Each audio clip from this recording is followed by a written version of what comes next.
convert the binary number 10001101 into its decimal equivalent. Okay, আৰম্ভ কৰোঁ। তো ইয়াতে দিছে আমাক এটা binary number 10001101। Yes. তো এই binary numberটোক convert কৰিব দিছে, তাৰমানে ইয়াক ইয়াৰ decimal equivalentটোক আমাক উলিয়াব দিছে। তো decimal equivalent মানে যাৰ বেছ হৈছে 10।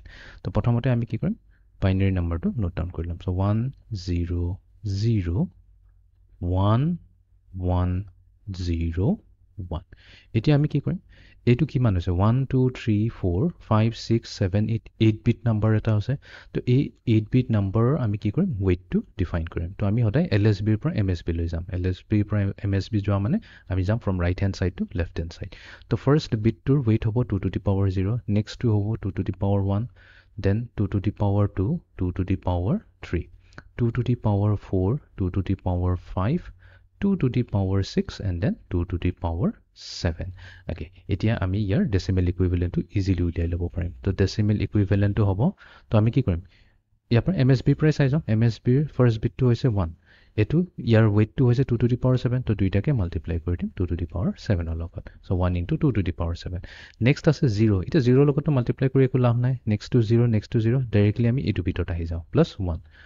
1 ইয়াৰ ৱেইট কি আছে 2 to the power 3। So 1 into 2 to the power 3 plus next বিটটো হৈছে 1 into 2 square, 1 into 2 square plus 0ৰ লগত মাল্টিপ্লাই কৰি লাভ নাই, বিকজ আনচাৰটোতো 0 আহিব। এণ্ড ফাইনেলি আছে আমাৰ 1 into 2 to the power 0। এতিয়া আমি এইটো চিম্প্লিফাই কৰি দিওঁ। এতিয়া 1 into 2 to the power 7 মানে আমি 2 to the power 7টো কেলকুলেট কৰিব লাগিব। চ' 2 to the power 7 হ'ব 128। Next 2 to the power 3, 2 to the power 3 হ'ব আমাৰ 8, 2 স্কুৱেৰ হৈ যাব আমাৰ 4, আৰু এইফালে আছে 1 into 2 to the power 0, 2 to the power 0 হৈছে 1, 1 into 1 আমাৰ 1 হৈ যাব। চ' 8 প্লাছ হৈ গ'ল আমাৰ 12। চ' 128 আৰু 12 আমি এড কৰিলোঁ, কাৰণ এইটো এড কৰিবলৈ ইজি হ'ব। 128 প্লাছ 12 প্লাছ 1 আছে আমাৰ একচুৱেলি। চ' 8 প্লাছ 2 হৈ গ'ল 10, 10 প্লাছ 1 হৈ গ'ল আমাৰ 11, 1 কেৰি হ'ব। চ' 2 3 4 1 4 1, তাৰমানে 141 এই ডেচিমেল নাম্বাৰটো, তাৰমানে 141 এই ডেচিমেল নাম্বাৰটোৰ বাইনেৰী হৈছে 10001101।